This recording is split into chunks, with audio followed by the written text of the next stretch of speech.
Kenalin, nama aku Dia Kusuma Negara dari kelas 3 CAB dengan NIM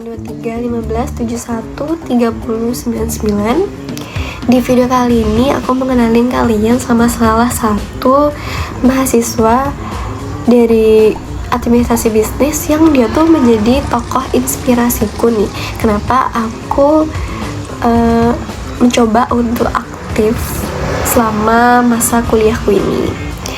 Dia itu salah satu mahasiswa dari prodi bisnis digital yang mempunyai bisnis, dan juga beberapa waktu lalu itu dia tuh menang lomba, dan lombanya itu skala internasional. Wow banget gak sih?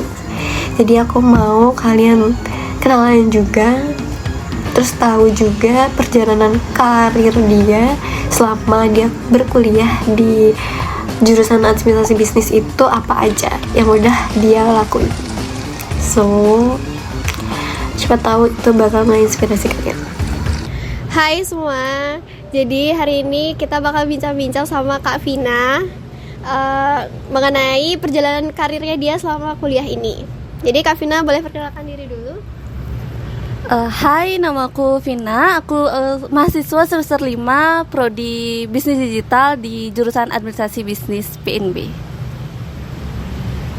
Jadi Kak Vina ini seorang pembisnis, juga mahasiswa yang banyak banget prestasinya. Tuh. Baik, kita mulai ya. Pertanyaan yang pertama itu, mengapa sih kakak memilih tertarik pada bidang bisnis untuk melanjutkan pendidikan kakak lalu mengembangkan diri kakak? Mengapa? Oke, jadi mengapa aku tertarik ngambil bisnis itu karena menurut aku bisnis itu cakupannya luas banget dan itu tuh fleksibel banget sama perkembangan zaman. Terlebih aku kan fokus di bisnis digital. Jadi di bisnis digital tuh khususnya di prodi aku itu kita belajar nggak cuma bisnis tapi belajar terkait teknologinya. Jadi bisnis tuh bisa dikaitkan dengan teknologi dan juga itu bakal fleksibel banget sama perkembangan zaman kedepannya. Seperti itu. Jadi nggak mati ya nanti ilmunya. Betul, bakal terus berjalan.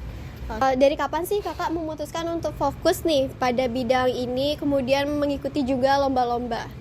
Oke, jadi sebenarnya tuh mungkin aku bakal cerita sedikit ya. Jadi awal aku maba itu kan aku mau fokus jadi fungsio, tapi karena satu kendala akhirnya aku gagal jadi fungsio. Jadi aku mengubah plan perkuliahan aku itu nggak fokus di kuliahan aja, tapi aku juga fokus di lomba-lomba. Jadi mungkin aku mulai karir itu mulai ngembangin potensi ini tuh di semester 2 sampai saat ini, seperti itu. Dari apa nih? Dari kegiatan apa pertamanya? Pertama, lomba pertama kali itu Sabda. Aku inget banget.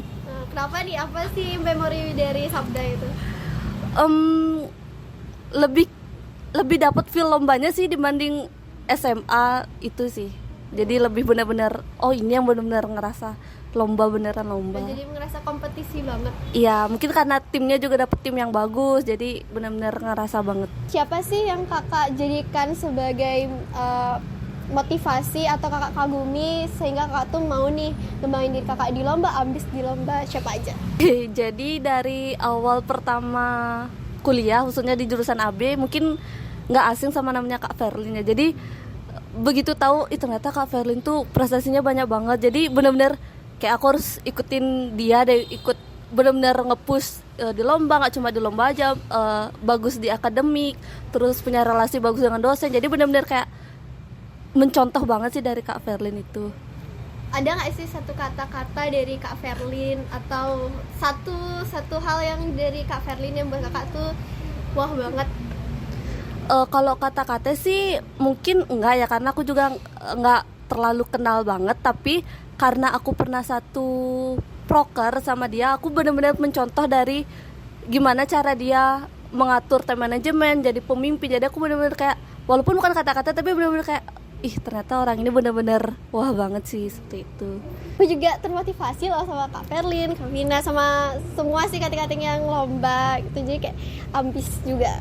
Tantangan terbesar dari Kak Vina selama kakak mengikuti kegiatan ini, selama kakak memulai bisnis, kemudian perjalanan karir prestasinya itu apa aja? Oke, mungkin untuk tantangan itu sendiri lebih ke ekspektasi orang sih. Mungkin ketika kita memulai sesuatu nih, orang bakal naruh ekspektasi, oh kita bakal berhasil. Jadi ketika kita gagal dan kita ngedown, itu benar-benar ekspektasi orang-orang tuh bakal ngebuat kita tuh kayak, ih masa gitu aja nggak bisa. Sedangkan itu kan benar-benar ngasih kita pressure, benar-benar ngebuat kita takut untuk memulai hal baru lagi. Misalkan nih kita ikut lomba, ekspektasi orang tuh kita bakal juara kan, tapi ternyata kita belum juara, dan omongan orang-orang tuh ngebuat kita kayak takut untuk ikut lomba lagi di selanjutnya. Itu yang benar-benar ngebuat tantangan terbesar sih. Tapi kakak pernah nggak sih ngalamin dapat kata-kata, ih lomba kamu nggak seberapa loh sama lombaku gitu, jadi nggak bisa di compare. Dia bilang kita nggak bisa loh di comparein lombanya gitu.